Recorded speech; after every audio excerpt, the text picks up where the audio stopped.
Today we're going to go over repairing a broken pull cord on the tiller. You can see the pull cord broke off and it got sucked back in. The issue here is that the brush screen was rubbing against the cord. You can see where it was rubbing because a couple screws are missing. So we need to make sure that if we're ever going to start a repair, we don't leave anything undone. That's what happened here. So if you're going to start or take something apart, always make sure you either finish it or make it so that it can't be run without it unfinished. All right, so first thing we're going to have to do is take off the brush guard, the big red thing, and then we're going to take off this brush screen, which the screws are already out. The brush guard comes off with 4 bolts underneath here. So we're going to get started taking those off. It's a 1/2-inch wrench. I've got a 1/2-inch combo wrench and a 1/2-inch ratcheted box wrench. We're going to use those two to take them off.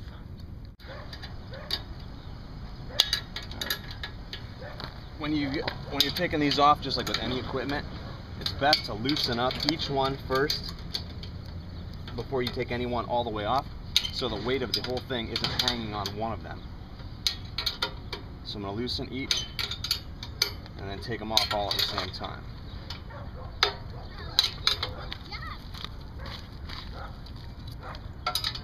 They did a good job making that instrument.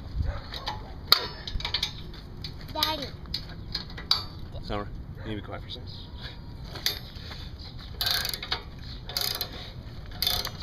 Alright, so each one's loose. I'm going to take them all off. When you're taking the last screw off, you want to make sure you're holding the whole guard up so it doesn't drop on you or it doesn't tear the bolt or the nut as it comes out.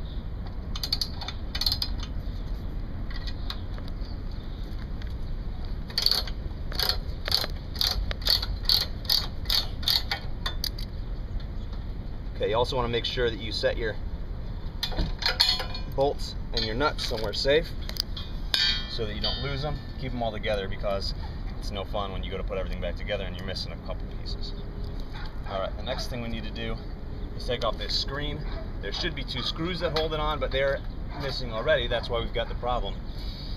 And our next step is going to be to take off this brush protector. Alright, so we're going to take all these bolts out. These are number 10 metrics. When that comes off, we got 2 things inside here. The mechanism that you actually are going to use to pull the cord, this just broke off at the handle. So I could pass that right through the hole that we use to pull it through.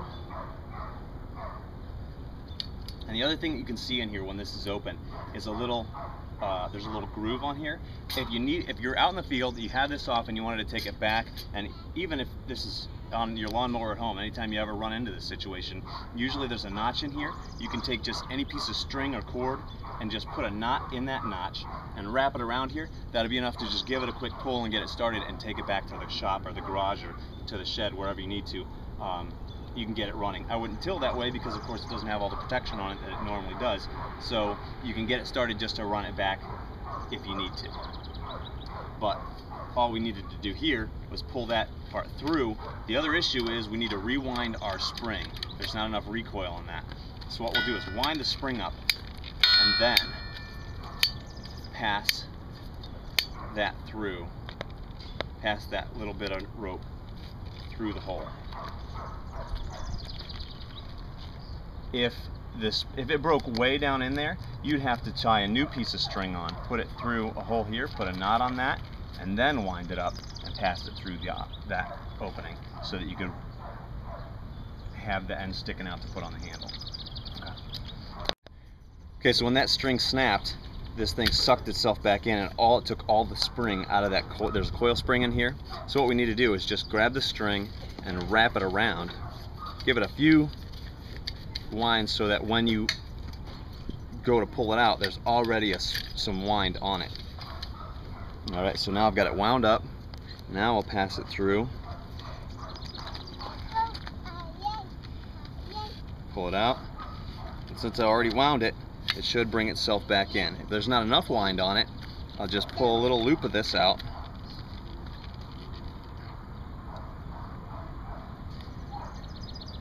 And I'll wind it a little bit extra. basically just winding up the spring inside there so that when I let go of the cord, it all goes back in.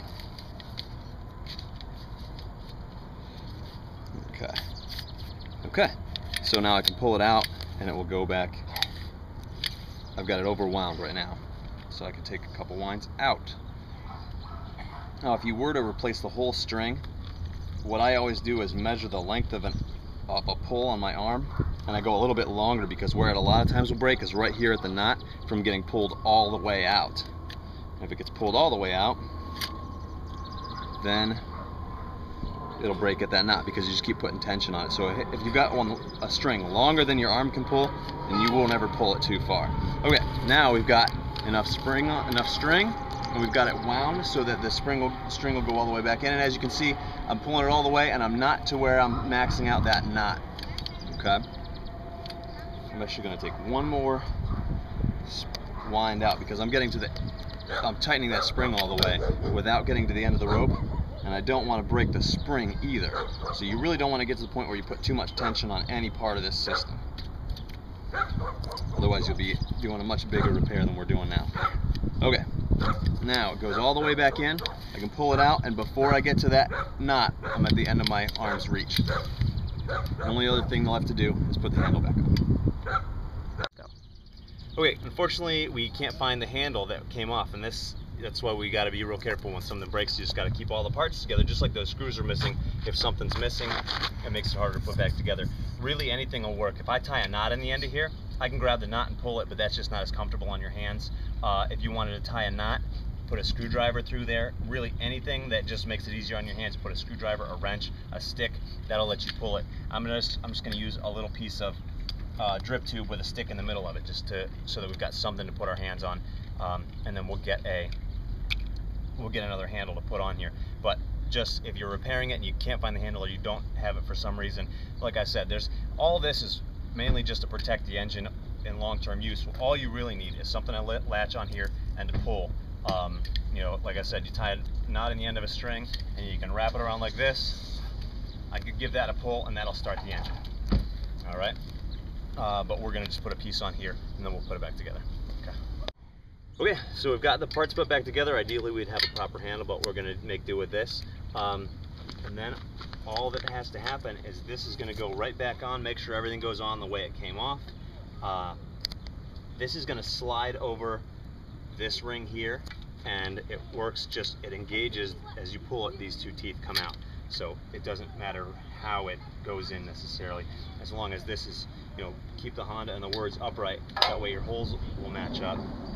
Again, when you're putting anything in, don't tighten any one thing before all the bolts for that piece are put in. Otherwise you might tighten it so something's not aligned. So you want to just get everything started, and then we'll tighten it up.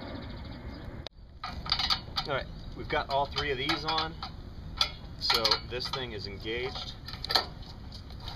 It'll start this way. I'm going to leave this extra brush guard off because I think that's what chafed through our cord the last time. And you can see the cord looks like it's been chafed here,